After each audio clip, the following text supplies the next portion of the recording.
The In the News speech is your first formal presentation due the next week, due by the end of Sunday. I think it's November 15th.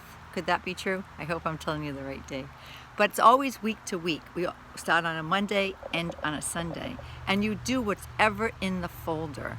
One thing I do want you to note that when I give you focal points or vocabulary words from the chapters, those focal points or those vocabulary words, you're going to see them again on the final exam.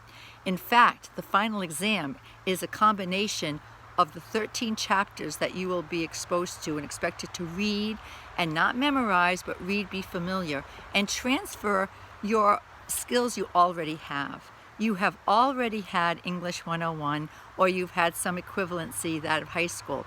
You know how to write. You know what goes into an introduction, what goes into a body, and what goes into a conclusion. So all the words that you're going to be seeing should be familiar to you based on other literacy you have in English class, in your behavioral and social science classes, in life. So don't think, I don't know what to do. Yes, you do.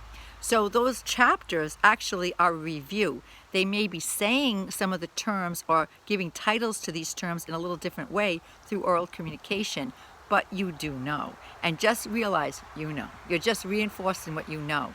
So when it comes time to the final exam, there are 50 questions, 2 points apiece, and they're based on those terms. It is going to be multiple answer and multiple choice. And then you will have a chance to work with the exam over a period of time. It's not going to be 2 hours like a traditional final exam. You'll have a week, maybe even more, to do it. Once I finish it, I'll put it up there. So there'll be 50 questions, and you can save your answers. And that's what I suggest people to do, students to do, is don't do it all in one brush. Take time, like a research assignment, go back, make sure you're right, balance it with what you found out in the chapter so that you want to get an A. You want to pass it with flying colors. So that's why when you will open the folders and you see these chapters, that's not busy work. That's gearing you up for the final exam. And the repetition is going to give you more confidence so that you don't have to research everything from scratch. You have some familiarity. And also, the discussion boards are really important for me to hear how you're thinking, to get you go along the lines. They were designed to complement the student learning outcomes for this class. So they're very important to me. And you will be doing journals, not this week, but the week after. You are going to be doing a journal after every presentation, so 4 of them, that is really a peer review. But the peers never see the review. I am doing this for you to review your peers on 3 basic components. And very simple, because there's a theory out there that says to review or to critique a presentation is to learn twice. And as much as it is about other people's presentations, hopefully the lessons you learn, you apply to yourself. One of the first ones is, does the speaker seem engaged with the audience? Do they have good eye contact? Do they seem like they're speaking to me, or are they mumbling and looking down, right? So it's very basic stuff.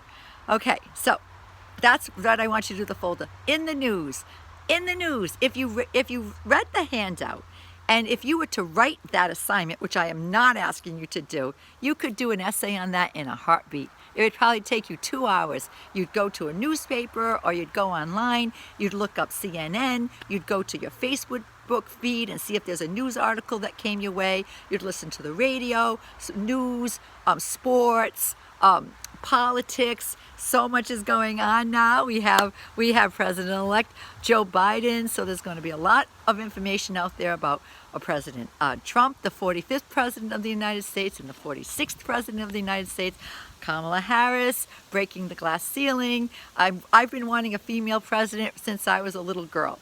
And if this is the way we have to do it, through the back door vice president, great. And she's close to the podium. And it's interesting to me to see, this is an article I recently read within the last hour since CNN broke the news about the Electoral College going in Joe Biden's way, and of course Donald Trump saying no. So tons of stories out there, and it's not politically biased. I am not politically biased. You can speak on whatever topic you want to. Really and truly, we need everyone in this country. even people who did not vote for Joe Biden. We need you. We want to work together with everyone. Okay. So, but the article said how Joe Biden will be standing, standing there at the podium, as we've often seen the president do, with the Speaker of the House, Nancy Pelosi, and his Vice President, Kamala Harris, on his side, so 2 women.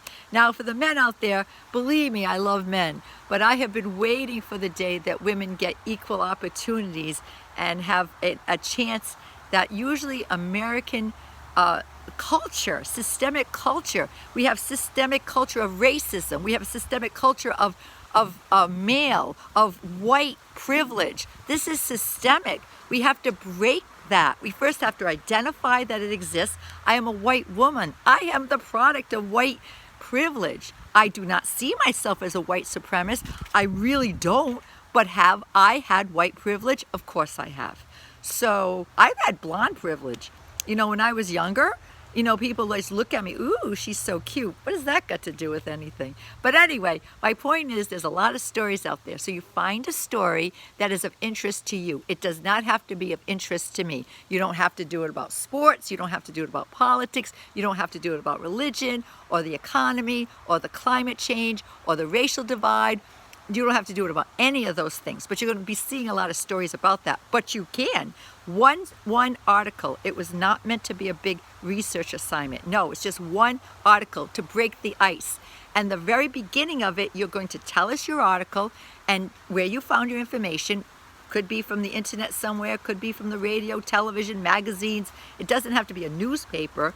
And then state your name. Say, hi, I'm Joyce, and I received my article from CNN News on Saturday, November, the 7th, 2020, and they were speaking about the Electoral College. Okay, so just say your name, state your article, your story, public information, and it could be a small story, it could be a large story, and that's the introduction. That's your first impression. Use good energy, try to look right in the camera, make your audience feel like you care, that you're trying to, as they said in chapter 1, encode the message, right? And the message is both verbal and nonverbal. So what you say, sound of voice, and your posture is very important. I am sitting down right now at a patio table outside enjoying the weather, but you do not have to do that. You could be standing up. Let's see if I stand up. What happens? Stand up. Stand up and speak as if you were in the classroom. Whatever makes you feel comfortable for this first speech. I will encourage you all to stand up at some point, but you can make this as comfortable for you. But speak to us. This is extraordinary times. We're doing everything through video. It is different than being in front of a classroom, but still use the skills, the tools you have available, your voice, your eye contact, your energy. Second paragraph, or the second part, the body, is to paraphrase in your own words, not reading a story. Just synthesize the information and tell us the story as if you were telling one of your good friends. Hey, I read this article today and they were talking about the election, or I read an article today and they were talking about Cam Newton. Hey, I read an article today and they were talking about Tom Brady. Hey, I read an article today and we were talking about climate change. Hey, I read an article today and we were talking about Black Lives Matter. Hey, I read an article today and we were talking about nonprofits and food donations. Hey, I read an article today and it was talking about Howard University and its role in helping heal this country. So many articles, so many stories. It's just a matter of your own interest level and what appeals to you. It's always up to you. It always is up to you. And there's only one article that you're going to be using, and so that's frustrating for so many of us who have like 10 million things we could talk about. So just one at a time. You're doing 4 presentations. They do not have to be on the same theme, but sometimes they end up being on the same theme because that's where your head is at, and that's fine. And you are entitled, and I want you to speak your own truth. And it's awkward sometimes to speak into a camera, post it, right? Not knowing what the feedback's going to be. So I say be brave, be awkward, because we all are awkward when we do this, but also put love and sincerity into it and you'll be successful. So, introduction, your name, your article or your story, body paraphrasing in your own words, and the conclusion might be actually longer, than the rest of your presentation. Traditionally, conclusions are shorter, right? Short introduction, bigger body, short conclusion. But in this particular assignment, I'm asking you to give us your opinion, why you selected that article. And that might take up more time, right? When you're all done and you feel satisfied, 2 to 5 minutes, that's all. Please do not go over 5 minutes. Use economy of words. That means you really have to think it through. Say thank you for listening. Are there any questions? Now, of course, we're not going to have any questions, but you could put a comment down, and maybe you will have questions, but they're going to be delayed. They're not going to be in synchronized time. They're going to be asynchronized questions. Hopefully we do get some response, but that's the entire assignment. It's called In the News, Public Information, Icebreaker. You do it on your own terms. If you're a very quiet person, that's how it's going to show. That's fine. Really, I have a lot of enthusiasm. It's partly my nature. I am half introvert, half extrovert, and I do enjoy my students so much that I want to give you my heart and my soul when I do these videos, but I do not expect you to match my energy level. But whatever energy you start with, finish with. Because sometimes students will start off really strong and then they just go, yeah, and we'll be able to see that too.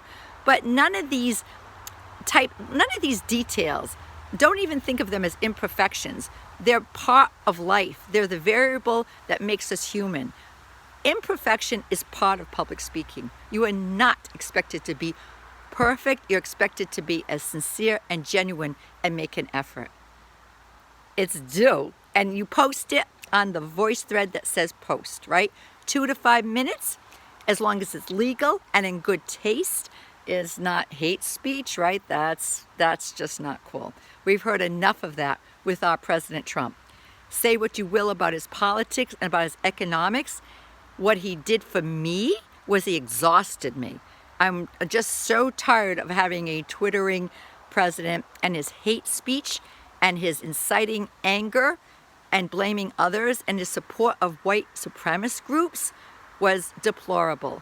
And hopefully he will go in peace. But it is not Donald Trump's fault. You cannot give what you do not have. He didn't have it in him. He really didn't. And he said this a long time ago. He's a businessman. He's not conditioned to be for all people and representative. But 70 million people voted him in. So we have a big divide in this country, but we've got to come together, try to find our common ground for our racial divide, for our climate, for our economy, and for COVID-19. Enough already. I walk around with my mask. I'm happy to wear it. I wear it always. I've been wearing my mask every day, wherever I am, walking my neighborhood. Unless I'm in my house, I have the mask on. And if someone comes into my home, like a repair person I just recently had, the mask goes on. So with my grandchildren, I've had the mask on every single time. And I would never change that. We do social distancing, we wear the mask, do a lot of hand washing. Please, this is for your life, this is for other people's life, this is for the future, this is for happy living. I hope you're having a good week. I hope you're happy about you're in the news. There are 4 presentations. There's a handout for each one. It becomes like Groundhog's Day, Bill Murray's Groundhog's Day, very repetitive. Introduction, body, conclusion. Introduction, body, conclusion. I can't wait to hear what you have to say. Thank you, class.